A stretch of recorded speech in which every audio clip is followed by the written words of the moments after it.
One common fallacy we hear all the time in today's culture is the idea of technology being the main source of solutions to the world's problems.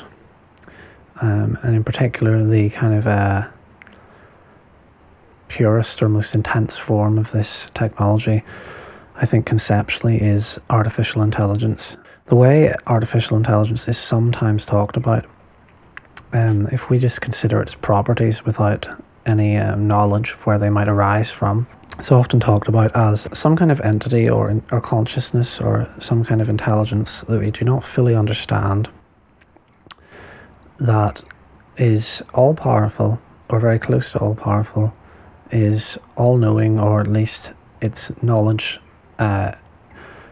exceeds human knowledge to many orders of magnitude, so many orders of magnitude that it might be said to be all-knowing. And I just noticed while I was walking the other day that these two properties, in previous times and by many people, are actually ascribed to a different entity than a computer that's emerged from a technological industry. They're actually the properties of God. And I think that there's a deeper reason for this, which is that we have, in scientific secular culture, jettisoned the concept of God, of a male entity, imaginable roughly as some sort of human being, or something which a human being is made in the image of. But we still haven't escaped the concept of there being some kind of all-powerful entity. And it's nearly like an inversion of God, because God is omnipotent and omniscient and precedes matter, creates matter out of nothing. And with the concept of AI, we seem to believe that we can create God from matter. We can create machines that would have the powers of God. And as well, one thing to notice about that is that in the general explanation of how AI would emerge, there's a certain leap that happens, which is that the idea is we would make a machine that would be capable of making a more sophisticated machine. It would be better at making machines than us, and it would then make a machine better at making machines again than itself. And this process would continue, and we can imagine the degree of sophistication of the machine increasing exponentially, in fact rising to an asymptote, which is a curve that rises and approximates to a straight line, and that's called a singularity.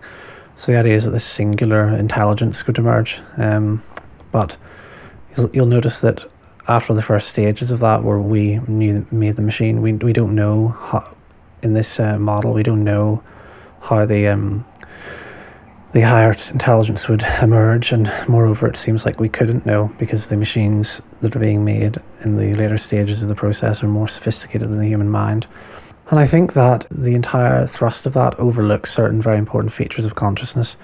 And one of them is the adaptive nature of consciousness. The idea put forward there doesn't really make too much sense to me, because what I would imagine happening is that the observer in that situation, if you like, the observing intelligence that observes one machine making another more intelligent machine, and observes that machine making a more intelligent machine again, etc. That observer in that model, it seems to me to be, it requires that the observer have a static intelligence, that their intelligence, that their degree of consciousness, or the degree of sophistication is static over time.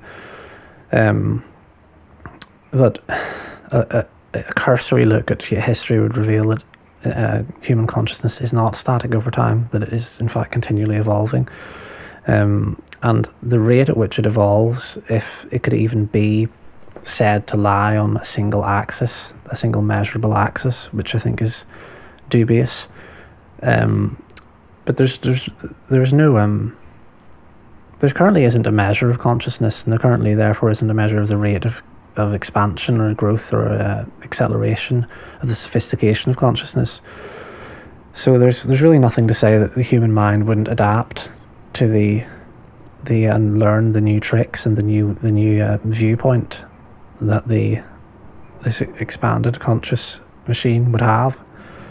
that might happen in 5 years, it might happen in a generation, but it certainly isn't static.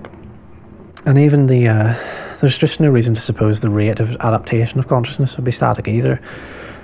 And if we assume that it isn't static and it can increase exponentially for machines, I don't see any reason, I can't see any prima facie reason or any anything other than an ad hoc reason to think the same thing wouldn't be true of consciousness per se, particularly human consciousness.